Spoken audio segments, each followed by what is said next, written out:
ഞാനിന്ന് ലുലു പോയപ്പോൾ 2 ഓസ്ട്രേലിയൻ നമ്മുടെ ബീഫ് സ്റ്റിക്ക് വാങ്ങി. നമുക്കൊരു സൂത്രം ഉണ്ടാക്കാം. അപ്പോൾ ബീഫ് സ്റ്റിക്ക് നന്നായിട്ട് കഴുകി അതിൻ്റെ വെള്ളമൊക്കെ ഉപ്പി കളഞ്ഞിട്ട് 2 സൈഡും ഉപ്പും കുരുമുളക് പൊടി ഇട്ടിട്ട് ഒന്ന് മാരിനേറ്റ് ചെയ്ത് വയ്ക്കാം. മറ്റ് മസാലകളൊന്നും വേണ്ട കേട്ടോ, ഉപ്പും കുരുമുളക് പൊടി മാത്രം മതി. എന്നിട്ട് ഇതുപോലെ കത്തി കൊണ്ട് ജസ്റ്റ് ഇങ്ങനെ ഒന്ന് കുത്തി കൊടുക്കുക. അപ്പോൾ ഉപ്പും കുരുമുളക് പൊടിയും എല്ലാം ഉള്ളിലേക്ക് ഒന്ന് പിടിക്കും. ഇത്രയും വെജിറ്റബിൾസ് ഞാനിവിടെ അരിഞ്ഞു വെച്ചിട്ടുണ്ട്. നിങ്ങൾക്ക് വേണമെങ്കിൽ അതിൻ്റെ കൂടെ ബ്രൊക്കോളിയോ എന്തെങ്കിലുമൊക്കെ ചേർക്കാം കേട്ടോ. ഒരു പാൻ അടുപ്പത്ത് വെച്ചാൽ ഞാൻ ഒരു കഷ്ണം ബട്ടർ ഇട്ട് കൊടുത്തു. 1 ടേബിൾ സ്പൂൺ നിറച്ചും മൈദ ഇട്ട് കൊടുത്തു. ഒരു വെളുത്തുള്ളിയുടെ അല്ലി ചെറുതായിട്ട് അരിഞ്ഞ് അതിനകത്തേക്ക് ചേർത്ത് കൊടുത്തു. ഇത് 1 ഗ്ലാസ് പാലും 1 ഗ്ലാസ് ചൂടുവെള്ളമാണ്. അപ്പം ഏകദേശം ഒരു റൂം ടെമ്പറേച്ചറിലായിട്ടുണ്ട്.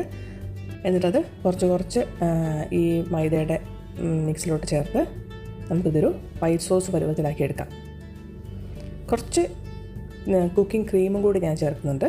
അത് ഓപ്ഷനാണ്, ഇല്ലെന്നുണ്ടെങ്കിൽ ആ പാല് മാത്രം മതിയാവും. കുറച്ച് ഒറിഗാനോ ചേർത്തിട്ടുണ്ട്.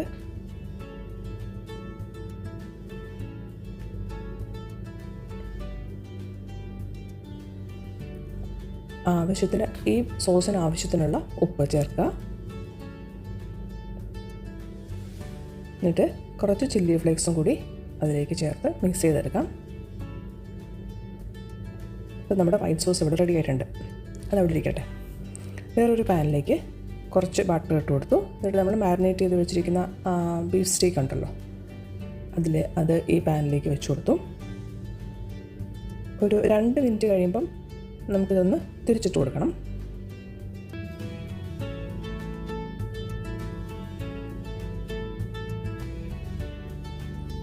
അടുത്ത 2 മിനിറ്റ് കഴിയുമ്പം പിന്നെ ഒന്ന് തിരിച്ചിട്ട് കൊടുക്കണം.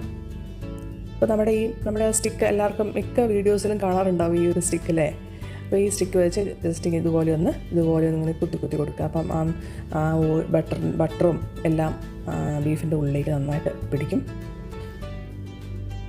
അങ്ങനെ മൊത്തത്തിൽ ഒരു സൈഡ് 4 മിനിറ്റ്, മറ്റേ സൈഡും 4 മിനിറ്റ് അങ്ങനെ വെച്ചിട്ടുണ്ട്. അങ്ങനെ ആക്കിയിട്ടുണ്ട്. ഇത് കുറച്ച് നമ്മുടെ മധുരക്കിഴങ്ങില്ലേ, സ്വീറ്റ് പൊട്ടറ്റോ, അത് ഞാൻ ആവിയിൽ പുഴുങ്ങി വെച്ചാണേ. അത് നന്നായിട്ടിങ്ങനെ ഉടച്ചെടുക്കുക.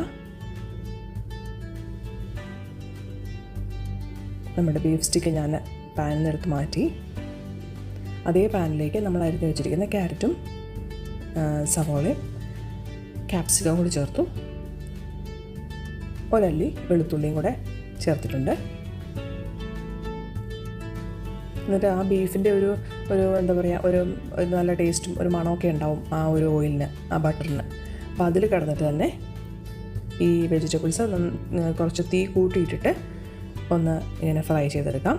കുറച്ച് ഒറിഗാനോയും കൂടെ ഈ വെജിറ്റബിൾസിൻ്റെ ഒരു എന്താ പറയുക, ഒരു പച്ച ടേസ്റ്റ് മാറാൻ വേണ്ടിയിട്ട് കുറച്ച് ഒറിഗാനോ ഇട്ടു. കുറച്ച് ബട്ടറും കൂടി ഇട്ടു. എന്നിട്ട് നമ്മുടെ ഈ സ്റ്റിക്ക് കൊണ്ട് ഒരുപാട് യൂസസ് ഉണ്ട് കേട്ടോ. ഈ വെജിറ്റബിൾസിന് ആവശ്യമായ ഉപ്പ് കൂടി ചേർത്ത് കൊടുത്തു. ഈ സ്റ്റിക്ക് വെച്ചതുപോലെ നന്നായിട്ടൊന്ന് മിക്സ് ചെയ്ത് കൊടുക്കാം. അപ്പോൾ തന്നെ നമ്മുടെ ബീഫൊക്കെ ഏകദേശം തണുത്തിട്ടുണ്ട്, എന്നാലും ചൂടുണ്ട്.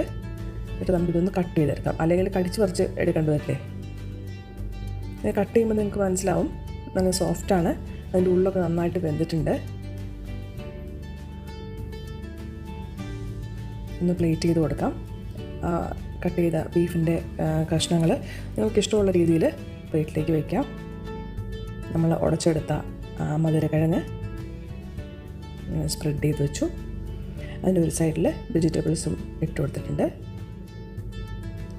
എന്നിട്ട് നമ്മൾ ആദ്യം ചെയ്ത വൈറ്റ് സോസില്ലേ, അതാണ്. അതിന് കുറച്ച് നമ്മൾ വിളമ്പാനാകുമ്പോഴത്തേക്ക് കുറച്ചൊന്ന് തിക്കാവും. അപ്പോൾ ആ പാലിനകത്തുനിന്ന് ഒരു 1-2 ടേബിൾ സ്പൂൺ പാലും കൂടി ഒഴിച്ച് ഒന്ന് ഈ ഒരു കൺസിസ്റ്റൻസിയിലാക്കി എടുത്താൽ മതി.